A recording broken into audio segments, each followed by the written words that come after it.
Hey beautiful people, my name is Kristen. Thank you for stopping by my channel today. I am going to apologize for the sound quality of this video and the next video because today is film day, but I'm moving and I've lost my microphone. So I'm just going with what's in my phone, which is really crappy, and I apologize. But I've got a new one on order to be a backup because I'm sure I'm going to find the other one. It's just I'm not sure where it is. But I need to get these packed away. So I had my library sale, which I was telling you all about in my unhaul and getting ready. And I think I've replaced all the books that I unhauled with new books. And I'm just going to go through them again and rediscover them with you. I got an entire box. This entire box was, I think, $31. So it's a deal. I didn't pay more than $2 for anything. This is a $2 hardback book. So this is Studs Terkel Working. I actually do have, well, it's up there out of view, but I actually do have this book. I've already read this book, but I've got a small paperback copy. And this is just a beautiful hardback book that's got the deckled edges, and it is basically a book. I think this was written in the 80s. It's all about America and how America runs by the working class, and it tells the actual stories of the housewife and the street cleaner and the taxi cab driver and the mason and the struggling immigrant and all those kind of stories. And it was made into a musical, which I actually got to be in. Ooh, the original copyright is 72. I was thinking it was like 82, but so even earlier. So that is cool. It's just a little slice of early Americana, and I just wanted to own another copy. Let's see. This is, oh, Dr. Zhivago by Boris Pasternak.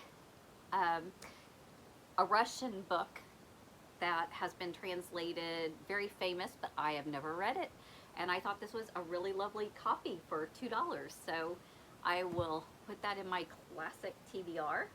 Let's see, I got a Charlene Harris, my good friend at Books Cause Insomnia. She loves this author, and I've never read her.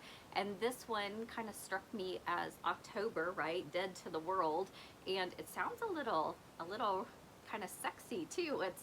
It says, not every day that you come across a naked man on the side of the road. That's why cocktail waitress Sookie Stackhouse doesn't just drive on by. Turns out the poor thing doesn't have a clue who he is, but Sookie does. It's Eric the vampire. Anyway, it just goes on, but basically it's kind of this romantic romp between this like naked vampire. So I don't know.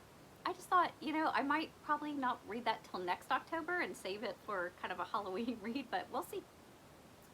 Let's see. Oh, here we go, y'all. The Eye of the World, Robert Jordan.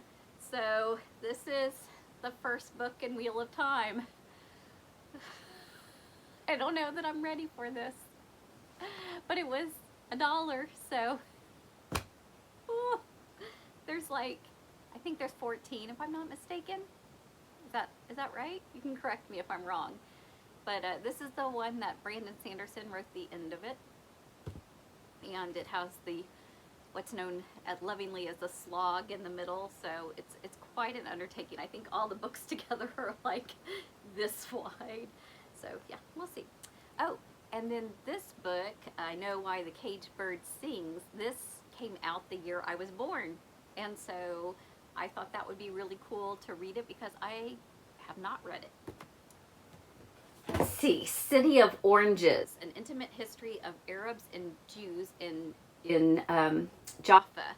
So I don't know what it was, but I kept finding myself reading covers and being drawn to books that had to do with Israel and Palestine and the conflict and biographies and stories, and so this is one of them. So I just took it as a sign from the universe that I was supposed to pick up some of these to read at some point.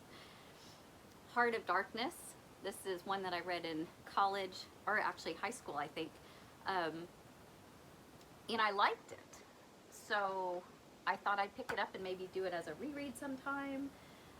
The Old Curiosity Shop. I thought this was a cute little hardback. It's Charles Dickens, so I will not read it because I'm not a Dickens fan, but I just thought this was an adorable copy of a book to put on my bookshelf.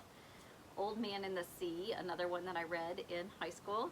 I decided I am not a Hemingway fan, so I'm only going to keep 2 books. I decided I wanted Old Man in the Sea that I had read in school and I kind of liked and kind of started me off with Hemingway.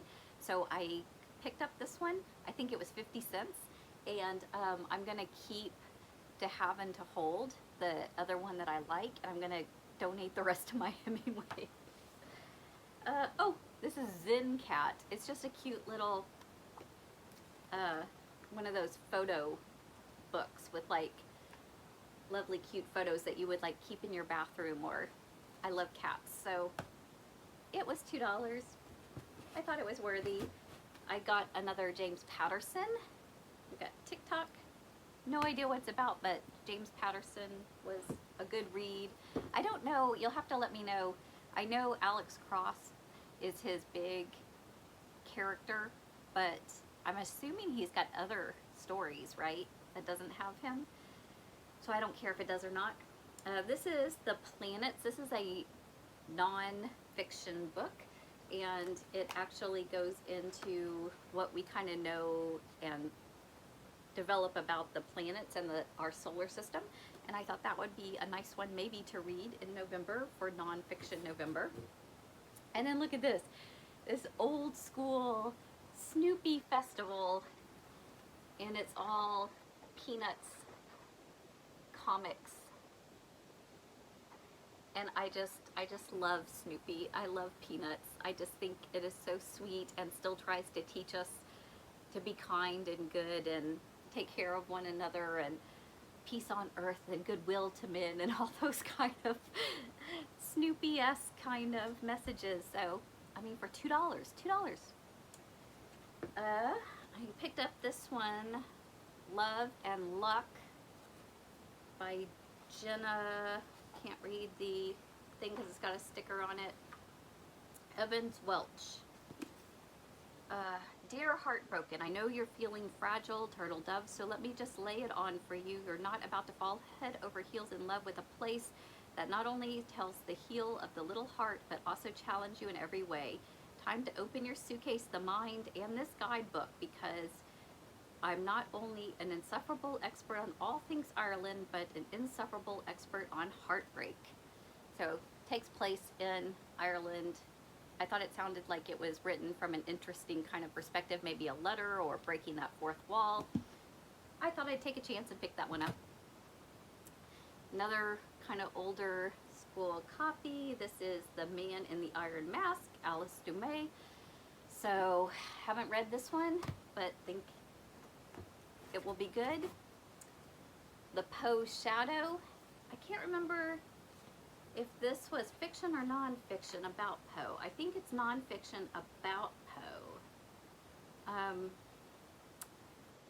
The body of Edgar Allan Poe was buried in an unmarked grave. The public, the press, and even Poe's family and friends accept the conclusion that Poe was a second-rate writer who met a disgraceful end as a drunkard.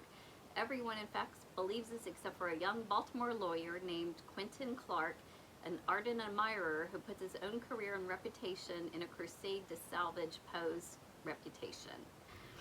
So, goes on exploring about the life of Poe. So, it sounds kind of nonfiction, although maybe it's fictitious. We'll check into it a little bit more, but just read Poe and rediscovered and loved that, so pick that up. Oh, Isaac Asimov. I have not read, I don't know that I've read any, but obviously classic science fiction, right? So I've just started dabbling back into the sci-fi and fantasy. Got so sucked in with the Brandon Sanderson writing, so I thought, why not continue down that rabbit hole? We'll pick up this. It was 50 cents. 50 cents. Okay. Japan's Cultural History. This is a nonfiction book of tracing back art and the culture progression through Japan. My son is very interested in Japan and actually trying to finish up his degree to apply for a job to live in Japan. So I wanted to read this, and then if it was good, maybe even pass it on to him. But thought it would be an interesting, again, nonfiction book for Nonfiction November. I picked up an Ann Tyler, Vinegar Girl. I know there's a lot of Ann Tyler, and I can't recall that I've read anything by her. So again, this one's $1. It's supposed to be a retelling of Shakespeare's Taming of the Shrew, which I love that play, and I love Shakespeare, and I just thought, sounds like a great place to start, right? I don't know if I have a copy of this already or not, but for $1, I decided to risk it and pick up another one. I might have one that I've already packed away in my big TBR stack, but if it is, I'll just pass it on. Mark Sullivan. And I can't remember, it's based on a true story. The tale of one young man's incredible courage and resilience during one of history's darkest hours. Pino Lella wants nothing to do with the war on the Nazis. He's a normal Italian teenager obsessed with music, food, and girls. But the days of innocence are numbered. When his family's home in Milan is destroyed by the Allied bombs, Pino joins an underground railroad helping the Jews escape over the Alps. So, based on a true story, but fiction, right? But it's one of those really exciting sounding historical fiction. So I know I haven't read it. Just don't think I've picked it up yet. The Keeper of Lost Things by Ruth Hogan. This is one I just picked up the back cover and thought it sounded good. It says, Anthony Perdue is the keeper of lost things.